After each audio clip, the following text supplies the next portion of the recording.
It's no secret that Penn State wants another quarterback in the class of 2024, but who could that prospect actually be? You are Locked On Nittany Lions, your daily podcast on the Penn State Nittany Lions, part of the Locked On Podcast Network, your team every day. Hey, thanks so much for making Locked On Nittany Lions your first listen and watch every single day. We are free and available wherever you get your podcast. My name is Zach Seyko. I am your host of the show, and I'm joined by one of my favorite guests to have on. He's back, Caligan-Croley, a Rivals contributor, recruiting analyst for Penn State Rivals, HappyValleyInsider.com, Michigan State, Minnesota, Oregon State. I got that all in a line there, Dylan. Thanks for coming back on. Yeah, thanks for having me back on once again. Glad to be here. Yeah, and before we move any further, of course, where can people keep up with the work that you do? Yeah, you can follow me on Twitter at Rivals Dylan CC, and you can find me, of course, over at Happy Valley Insider, PennState.rivals.com.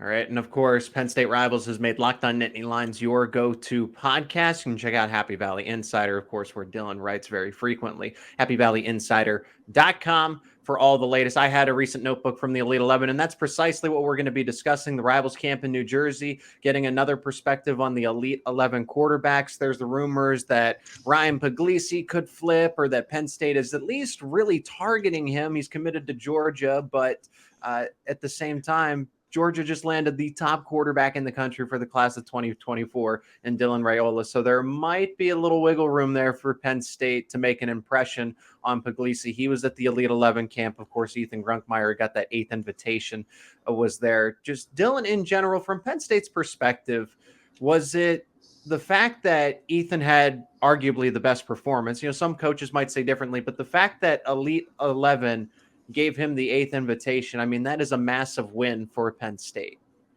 Yeah, that is an absolutely massive win for Penn State. Like you said, I mean, this is a kid who we've talked about over the last few weeks has been really rising up the recruiting boards, not just rankings, but across the country for different colleges. Penn State luckily got him, of course, on board here. And I'm double checking as we talk, but this is now multiple quarterbacks that Penn State has had on their roster under James Franklin who have gone to the Elite 11 finals. We, of course, just last year saw Jackson Smolik get there. In 2021, Drew was there. And then it actually seems like they haven't had one since before that was Sean. But, I mean, 3 of the last 5 top quarterback targets they've had, commits they've had, have gone to the Elite 11 finals. That says something. I mean, those are some of the best quarterback evaluators in the country. So if they saw something in Ethan that they didn't see in that otherwise pretty stacked Elite 11 regional, that definitely says something for Penn State. And I'm sure that James Franklin and offensive coordinator Mike Yursich love to see Ethan get that invitational to Los Angeles for later this summer.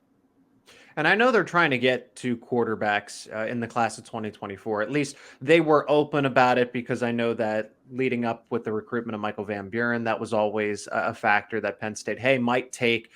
You are the leading target, and then Penn State might take somebody else.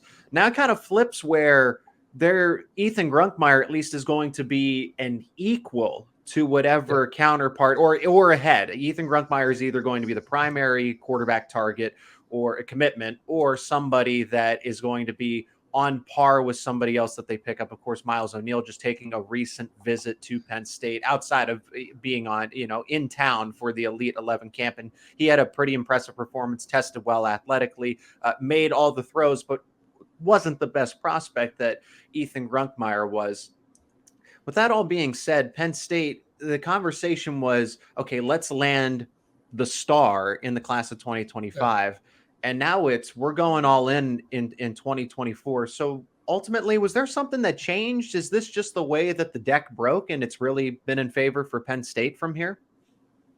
Yeah, I think that's probably the best way to put it, is that's kind of just the way the cards were dealt, and Penn State ended up with a pretty good hand here, I would say, in how everything has gone to plan. I think or has gone for them. Grunkemeyer, like we said, has been rising really fast. Obviously, they wanted Michael Van Buren. I've heard, I don't want to get into it just yet, but I've heard the numbers that Michael Van Buren has potentially gotten from Oregon. And I would say that the value probably is much better for Penn State with Grunkemeyer than what Oregon got with Van Buren. And I'm not taking anything away from Van Buren. I think Van Buren's a fantastic quarterback, has a chance to be a really good quarterback with the Ducks. But it's almost weird now in college football that we haven't even have to consider this. But with NIL, you almost have to consider the value of what you're getting. It's a lot like, baseball, football, and a salary with your collective exactly. money. It's just like contracts in professional sports. Is the value there? And the value that Oregon potentially gave Van Buren here definitely means that Oregon views him as, one of the top probably 4 or 5 quarterbacks in this 2024 recruiting cycle, which I think Penn State probably also saw him at that type of level. But Oregon obviously has a little bit more resources in that area than Penn State does. But with Grunkemeyer as number 1, I think he's going to probably end up here at Rivals when it's all said and done, a high 3-star or even 4-star quarterback. I absolutely wouldn't rule out the 4-star potential. I was at the Rivals Camp Series in Piscataway. You were at the Elite 11, and we were talking about Grunkemeyer, and all the national recruiting analysts liked what they saw out of him. It's he's had a big spring here. Now let's see what he can do this fall, and that's what I'm always wary about with camps and how kids perform in the offseason. We're doing it in 77 and camp situations is one thing, but I also want to see how you can do in a real game situation. Now, Grunkemeyer will absolutely be tested. He plays a brutal schedule every year in Ohio, so I'm excited to see how he performs this upcoming season for them.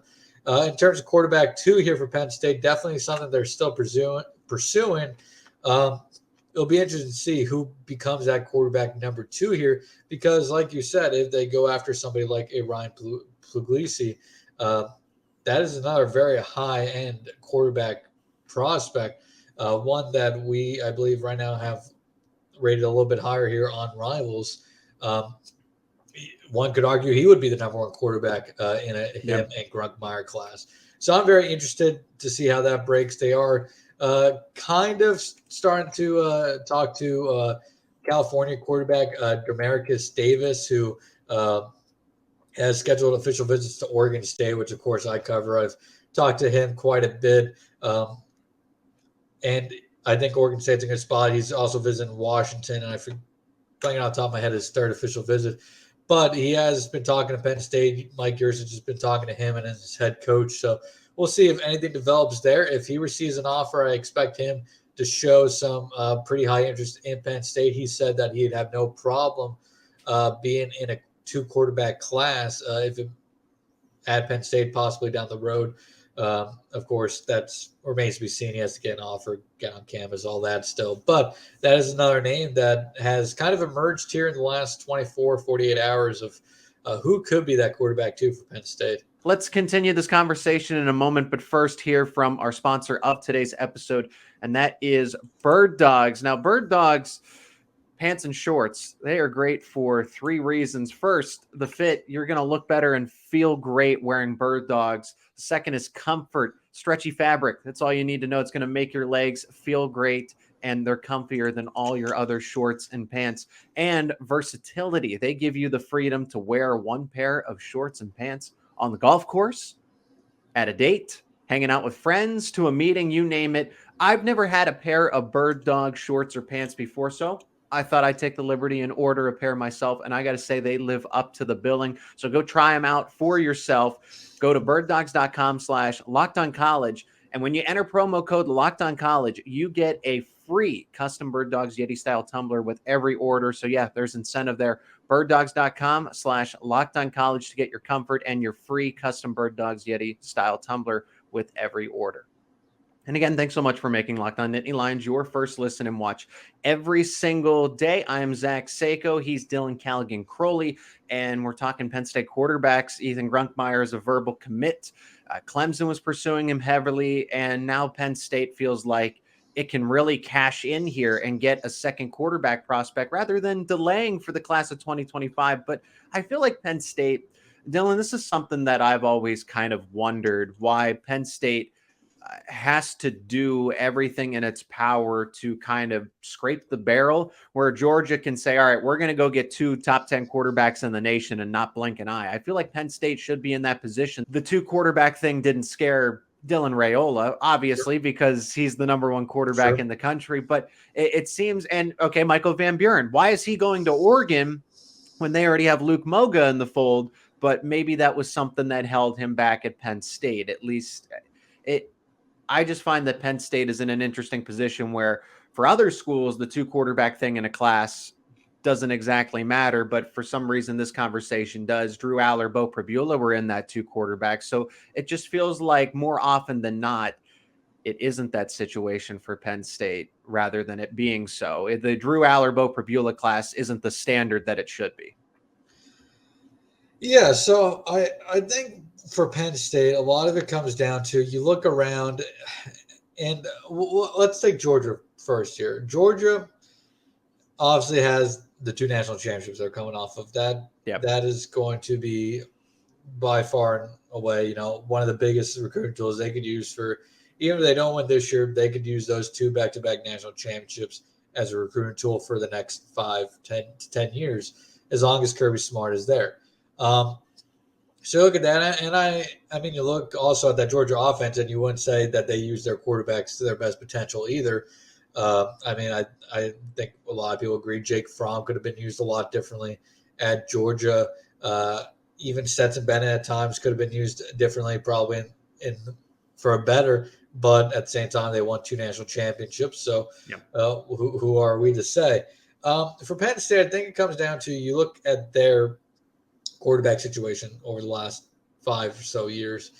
One is there's been a lot of, different offense coordinators in and out. Your quarterback play has been inconsistent at times.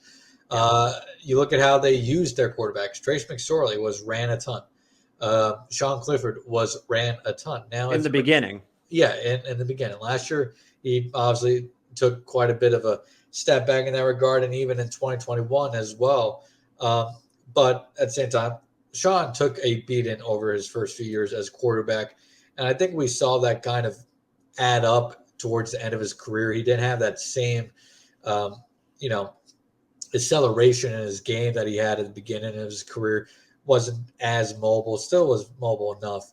But not all quarterbacks want to be ran that much. A lot of, if you're a dual threat quarterback, that's one thing. But over the last few years, though, Penn State has been much more recruiting the pro-style quarterback, sit in the pocket, deliver the pass, somebody that Mike Yurcich is more familiar using. Now, I think we're starting to see also that those quarterbacks are seeing Penn State is going more towards this style of offense, less of running your quarterback as much. And it's starting to add up. Now, why are they missing on some of these top guys? I think one of it is NIL. Penn State is, getting into a better spot. They're certainly today in a better spot than they were a year ago, a year and a half ago, especially a year and a half ago, 2 years ago. Since Pat Kraft has come here, it's really taken a step up. But at the same time, when you're going for these top quarterbacks, look at who you're going up against. You're going up against Alabama. You're going up against Georgia, Texas A&M, Oregon.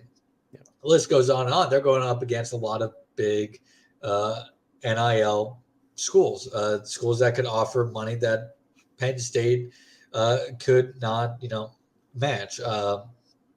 And I think we're going to see at some point a market correction in that, but until then, it's going to be tough. The other thing, though, is Penn State is one of the better schools when it comes to identifying talent. Right up front, Yeah, whether it's late bloomers or early in their recruitment.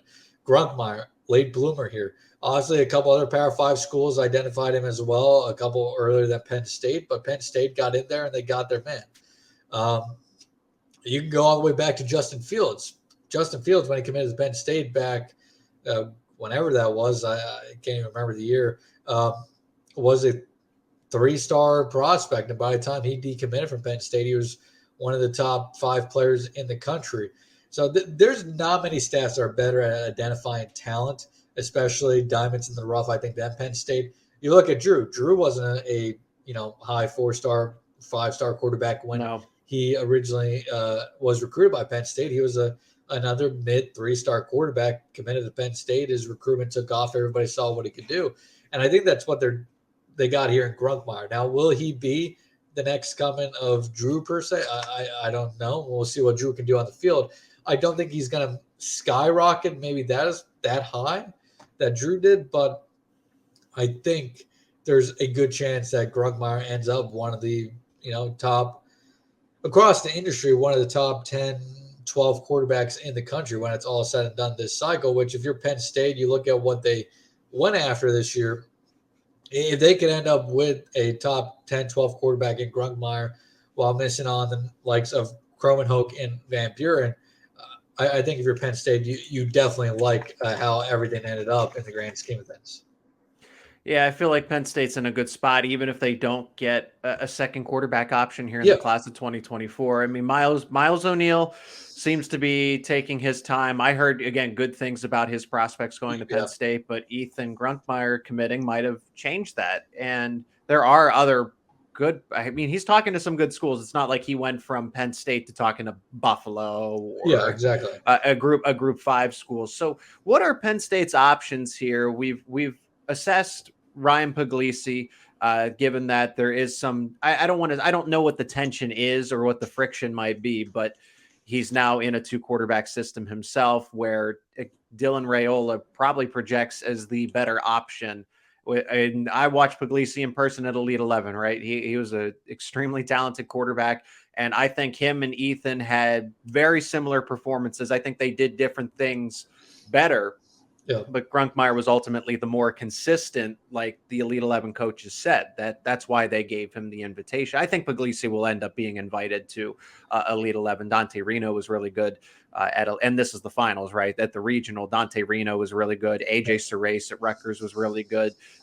Frankie Weaver tested as one of the most accurate quarterbacks, for example. Now he's in a different class, but besides the point, Miles ONeill was there. Tyler Cherry has now committed to Duke. Ryan Puglisi has at least affirmed his reaffirmed that he's saying the things that Georgia would want him to say or like him to say. If you're Georgia, you definitely like what you're hearing from Ryan. Now, notable with Ryan is that unless he has received one and never reported it, he still does not have a Penn State offer to his name. So we're still, in that first stage of that.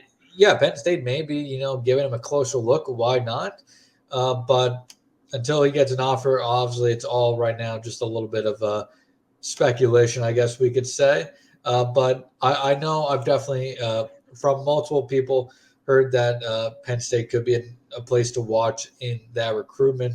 I have not yet been able to talk with people on the Penn State side of things to get their take on that. But definitely not a name I'm going to rule out, but I guess he's also a little bit down my board of guys that I'm looking at as that number 2 right now.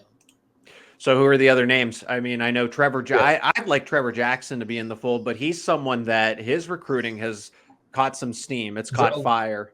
A lot like Grunkemeyer and Miles ONeill. Penn State has identified 3 of the really top rising quarterbacks in this spring, and they kind of did it before most people. So that is, again, goes back to Penn State being able to identify talent at a high level. You got Trevor Jackson, who I'll have to check in to see how he feels about a 2-quarterback class, but he's definitely been talking about getting up to Penn State for a unofficial or official visit here. Yeah. Miles ONeill, I feel like we could probably put on the back burner now since he didn't make that visit. I would say it could be the 2-quarterback thing, but again, Texas A&M has 2 quarterbacks. So is it the 2 quarterback thing? Perhaps. But we'll see there. Maybe he somehow makes it to campus here in the upcoming weeks. So Trevor Jackson is definitely one. Could they look down at Tyler Cherry? I think so. I think if you're going up against Duke and if Penn State wanted to push for a commitment and Cherry wouldn't mind being in a 2 quarterback class, I think that's a guy you could reasonably expect to flip. Maybe not, but in most recruitments between Penn State and Duke, if it's an even playing field and both schools are willing to take the prospect, I would give Penn State an edge there. But, Elko is a very good recruiter down at Duke, so probably should credit him a little bit more in that aspect. The thing is right now they really don't have a ton of offers out there left that are uncommitted. So we're probably, if they do want to take a second quarterback here, which that's what I've heard, we will probably see a couple more offers go out here in the upcoming weeks and months ahead. Now that they have their first quarterback in the class, it's not like they have to rush into finding a second. If they want to take a late bloomer later in the cycle, they certainly can. And that's what's nice about a 2 quarterback class. Both quarterbacks don't have to be guys that you think can't need to come in and, be able to play year 1 or 2. You could take a project quarterback for the second quarterback and maybe he turns into something, or maybe, it doesn't work out. So that's the nice thing about a 2 quarterback class. Again, the first one under their belt here in Grunkemeyer. And I think the other thing to say about the 2024 quarterback, notably, going back kind of to your last question too, is I would say to a degree that the 2024 recruiting cycle at quarterback is not as important as the 2025 cycle will be for Penn State. That is going to be the site. That is going to be the quarterback I think that Penn State is going to have to aim for, high on their board, and they're going to have to hit higher on their board because you're looking at it. You don't need maybe a day 1 starter, but you're going to want to get somebody into that room next year in the 2025 class that has a very high ceiling, has a high floor already, much like Drew has. Because if everything bodes well, Drew has this year, next year, and if he plays to his potential, he's gone after 2025. That's obviously a little bit of speculation, but let's be honest. You ask anybody in college football, you ask any NFL evaluator, they'll say if he plays up to that potential, he's a potential first overall pick in 2 years. So I do think the 2025 quarterback is a little bit more important than 2024, which is another reason I think Penn State was okay going a little bit down their board here in 2024. And I think it would be okay to, maybe go more of a project quarterback for that quarterback number 2 as well. Another name, like I said, Demarcus Davis out of California. No offer yet, but they've been talking a little bit here and there, and he would be interested. Beyond that, it's still a lot of, I think, just evaluating talent at this point for Penn State. Like I said, not many offers out right now that they have sent out that the player isn't committed elsewhere already. Locked On Nittany Lions, your go-to podcast for Penn State rivals. Visit happyvalleyinsider.com for all the latest on Penn State athletics. Dylan, just in this final segment, since people have said, right, that the class of 2025 is still very important, more important for Penn State. At least that was the saying when Penn State didn't have a quarterback in this class. Now they do have Ethan Grunkemeyer for 2024. Which I do want to state, and I don't want everybody anyway think this is what I'm saying. I'm not saying that Ethan is a bad quarterback or is a. He's not. He got invited to the finals. Exactly, or scraping the bottom of the barrel for Penn State. Ethan is potentially, I think, maybe could be one of the biggest steals of this recruiting cycle for Penn State, and it worked out really well for them. Like we said. The cards were dealt, and they ended up, being. It looks like they're going to end up getting a really nice hand with Grunkemeyer, but at the same time, Grunkemeyer before two months ago or a month and a half ago didn't have an offer from Penn State either. Yeah. So it's not like he was somebody who has been on their board their entire time. They've known about him, but it wasn't until recently he got the offer, and they ended up potentially getting a huge steal with him, and that's great for them, obviously. But I don't think they ever were going to panic in this class at quarterback is what I was probably trying to say when it came to Crow and Hogan Van Buren. Yes, they would have loved to have either one of those. It didn't go that way, but they obviously feel they have something really special potentially in Grunkemeyer, and I think the rest of the industry, rivals and everybody else would agree with that statement that he is somebody who's going to rise up rankings this offseason and spring. Where he ends up, I'm not sure. But I definitely think that they got something special in Grunkemeyer. But yeah, I didn't want anybody to think I'm, taking anything away from his commitment. I think that's a big, big pickup for Penn State. You will always take the quarterback talent you can get. But I think next year's quarterback is the one where you want to get, a high 4-star talent off this jump and not have to wait until May next year, hopefully.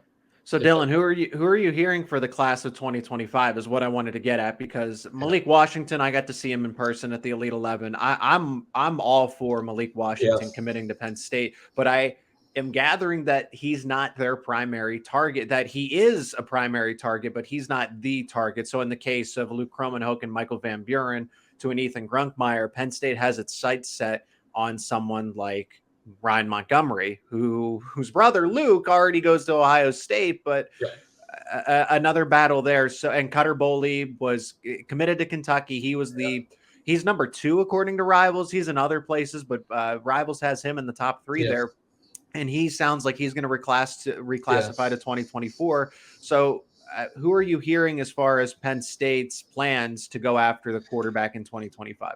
Yeah, so from a board perspective, it's very hard to say, who's 1A, 1B, 2, 3, 4. But just some names that I think is worth pointing out. And I think Penn State is going to, if they can end up with any of these guys, they met their needs for 2025 at quarterback, again, high potential. So, Bryce Underwood out of Belleville, Michigan is one of the top quarterbacks in the country. He's everybody's favorite quarterback. Yeah. Everybody wants him.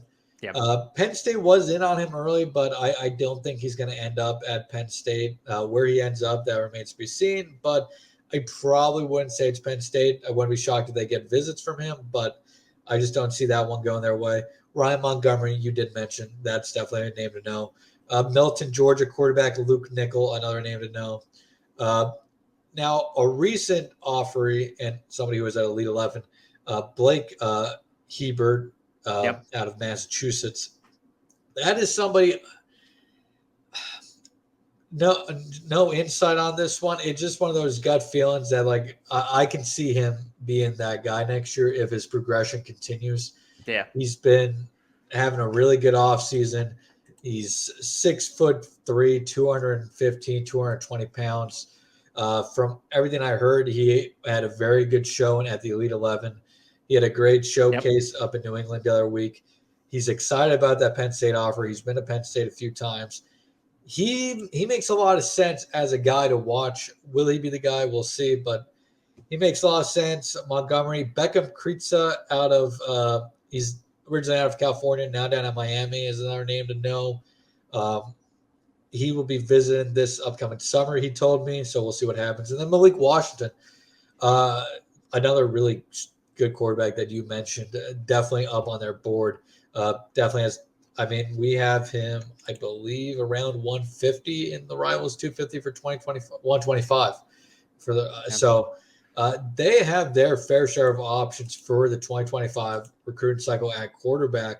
And I think they're in a spot where I think they're in a good spot with a couple of these quarterbacks that they're going to have a chance to land them down the road. But quarterbacks, of course, are your most important commit, one would say, in any recruiting cycle. They're usually the class leader.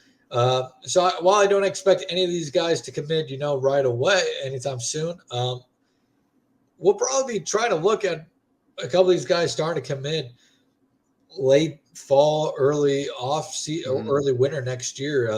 One of the guys they offered already, Austin Simmons out of Florida, committed to Florida last month. Cutter Boley, who we already said is possibly going to reclassify to 2024, committed, of course, to Kentucky. They were in on him. They would have loved Carter Boley as well, obviously. But, yeah, they definitely have a lot of quality options here at quarterback. Keldon Ryan out of Fort Worth, Texas, another name to know. So I definitely think they have a good chance to land a very high-end prospect at that position come next cycle. Locked On Nittany Lions. Great to have Dylan Caligan-Croley back on the show to basically lay out the entire blueprint for Penn State at quarterback. Dylan, I really appreciate it. Getting that insight about what Penn State's going to do with the second option for the class of 2024, and then ultimately what the plan is for 2025. Of course, before we let you go, where can people keep up with what you do personally? Yeah, over on Twitter at RivalsDylanCC, and of course at PennState.rivals.com and Happy Valley Insider.